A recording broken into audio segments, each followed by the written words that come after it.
Hello guys, how's it going? My name is Dalaran. I'm hanging out on PTR, and today I wanted to show you guys a video showcasing all the different essences we're getting for our Heart of Azeroth and how much damage they do against other players. We already have seen what the essences look like, all the different effects they have, but which one of them is going to be strongest against players? Now, it's going to be kind of hard to put this one together because a lot of these essences have an active ability as well as a passive. The active ability is usually a spell that you get that gives you an extra effect, usually in a form of a cooldown spell, anywhere between a minute to 3 minutes, sometimes 5 minutes, or as short as 30 seconds. Generally, the shorter the cooldown, the less powerful it is. The longer cooldown, the more powerful it is in some key situations. No matter which essence you equip for your character, you're always going to have passive effect from every essence that is in your Heart of Azeroth. So when you have the main essence where you're using the active effect, you also get the bonus of the passive effect. So when taking a look at these essences to figure out and judge them, which ones are probably the best against other players, you have to take into the account the active effect as well as the passive, and which one of these is going to give you the most amount of value for the damage that it offers and how it changes your playstyle. But let's first start out by showcasing you guys every one of these essences, how much damage they do to all the other players, how effective they are, and then we'll break down which ones I like the most and which ones I like the least.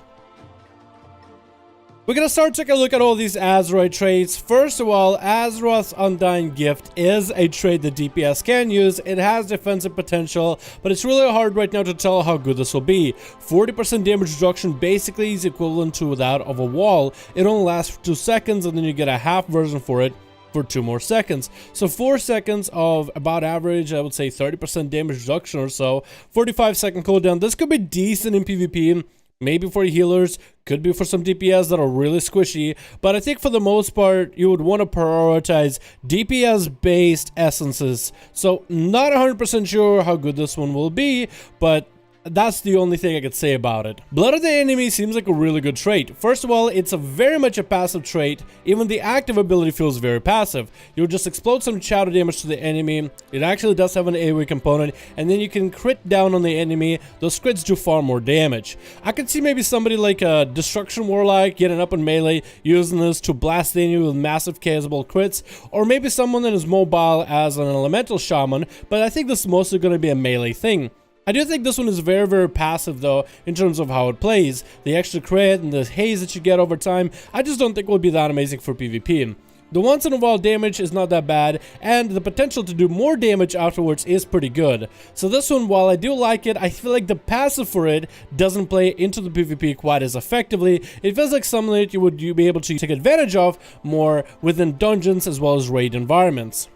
Engine of Ceaseless Progress is another one of those that has a passive effect. The active one basically allows you to stack haste, crit, and mastery very, very rapidly and quickly while you stay in the area. Because of this, I feel like this could be decent for maybe some ranged classes, but because of a 2-minute cooldown, I don't really know how I feel about this one feeling like a bonus. The passive effect is also pretty good, but then again, it feels again like one of those things that would function properly within PvE. It doesn't feel like it gives you straight up agility, intellect, or strength in order to guarantee some damage. Rather, it gives you secondary stats which you can use in order to gain some value out of it, but it's not a 100% guarantee. So this one is again very passive. I don't like the active ability that it has a small area for you to stand in. Maybe a caster at a range that could stay in one spot and maybe in a rated battleground could utilize this, but I don't think this one will be used nearly as often. Essence of the Focusing Iris is the beam that a lot of people have been seeing and showcasing in any kind of video. This one has an interesting effect. The amount of damage it has on a tooltip is a lot, and if you can chain 3 of those together in a 3v3 situation, maybe like crowd control the whole enemy team, stun the kill target, everybody blast them with a beam, that could be some interesting synergy for it. It also has an active effect or a passive effect. The passive one is where it stacks haste over time. Decent ability, decent stack effect, decent damage overall. I just feel like this one is the biggest haymaker. Everybody's going to see it from a mile away, and as long as somebody has a way to stop the damage, interrupt it, hit you with some kind of CC, or pop a defensive for it, I feel like this one is going to be very easy to avoid.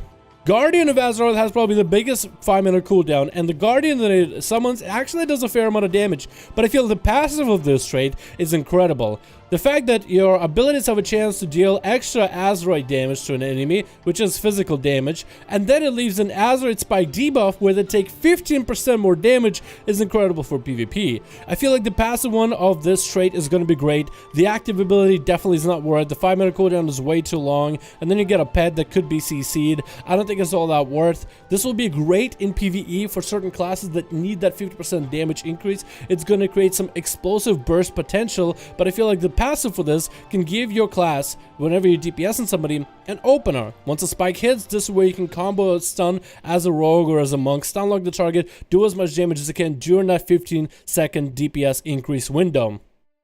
Memory of Lucid Dreams is also another one that's a passive, but it's also very interesting as well. It plays with your resources, so for every class it's going to be different. Whether you're a warrior, rogue, hunter, mage, or caster of any kind that uses things like Maelstrom or Boomkins with their lunar power, everybody has a different resource and it's going to play differently with Lucid Dreams. It'll either just simply increase the generation of the resource, so like energy will just start being pumped to you easier, or the way and how much of that resource you generate per global is going to increase. So for somebody like a Fury Warrior, you could just take 2 globals and then go straight into Rampage. 2 more globals, back into Rampage, and it's very, very interesting. The 3-minute cooldown is huge, and I feel like this could be insane for certain classes, but because of how different it is for every single class, I want to say this one definitely has potential. It is a definite not a no for me, but it's a very hard maybe. I also like the passive where it has a chance on your spells and abilities to refund your resources. So imagine being a rogue like Subtlety, Assassination, or Outlaw, trying to stun lock your target. The fact that it gives you back energy and heals you for a bit has some PvP potential. Purification Protocol is a very interesting one. The active ability, of course, is not going to be used in PvP. The 1-minute cooldown is not that bad. The amount of damage it does is something that an enemy can easily run out of. You can cleave a bunch of enemies together, but in PvP it's going to be hard to keep 3 players focused in one area where they're all taking damage. The passive for this one, however, deals a lot of damage when it procs. Like the amount of damage deals in a cleave when you can stack a bunch of people together, especially if you can get 2 enemies to proc it at the same time, that's an incredible amount of fire damage that you can just cleave across the enemy team. The passive for this one is definitely exciting and awesome for PvP. The amount of burst damage it offers is worth considering, just the active ability is not worth.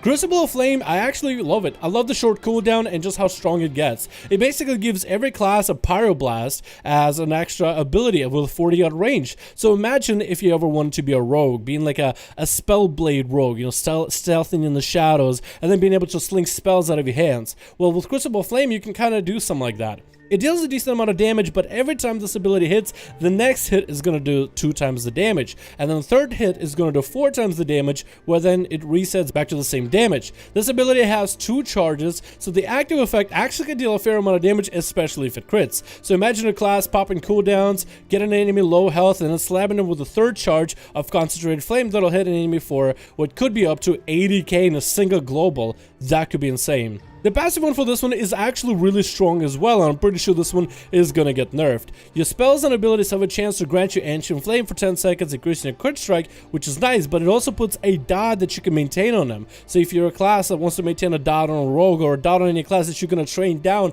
that extra damage is actually a considerable amount. So the active and the passive ability for this trait, I feel like makes up for the short cooldown, but also how it has to ramp up in power. This one actually becomes a very viable option, I think, in PvP. The Unbound Force is one of those traits that I can actually tell you guys I'm very much disappointed with. I feel like the amount of damage it does simply is not worth. First of all, Unbound Force is probably going to be going through a lot of iterations. Last time I used it, the amount of damage it dealt was very, very underwhelming. It has potential with classes that are all about crit, has a decent active and a decent passive, but simply the numbers are not right.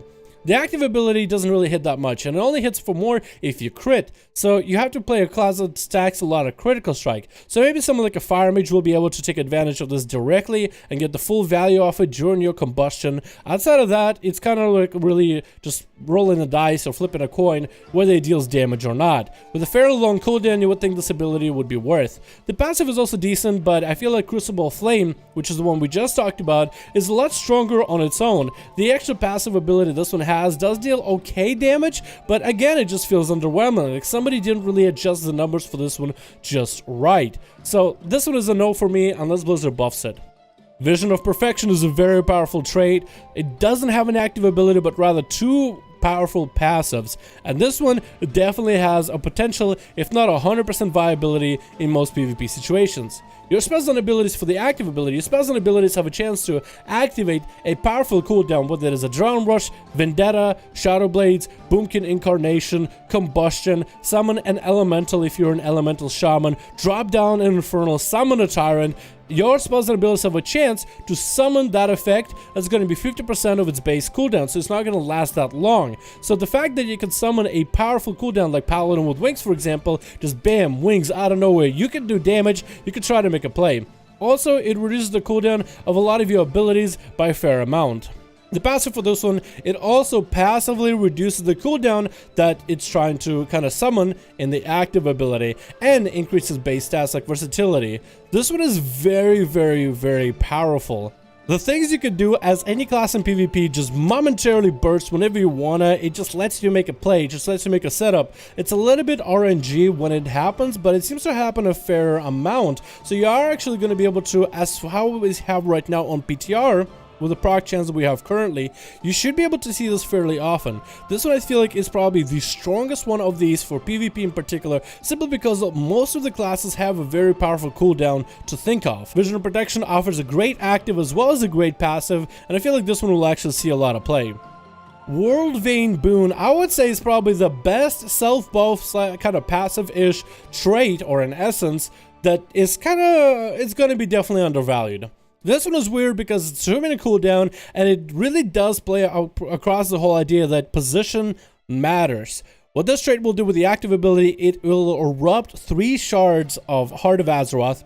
You'll have Azeroth shards next to you that'll buff you. They'll grant you a lot of your primary stat, like agility, intellect, and strength, which is a fair amount of damage, and they'll heal you while you're near them. The passive effect for this trait is every 1 to 25 seconds, a random shard will erupt around you, which will also grant you your stats as well as heal you. Now this one, you would think it would be a really, really bad trait because obviously it's a positional, but the fact that Minor Power does have a chance to spawn Azeroth shards near you, and the fact that in PvP you can slow down the enemy, you can stun them, World Vayne Boon in essence provides you the most amount of passive damage increase. A lot of these traits provide you maybe a crit increase, haste increase, mastery increase. This one provides you raw stats. So it is actually possible to imagine a rogue kitty shotting the enemy, dropping down World Vayne Boon to be buffed up by all that extra agility, and then popping your Vendetta to get as much burst out as possible. I feel like this one, for the 2-minute cooldown and how much of a buff it grants you, I actually feel like this one could be a viable choice,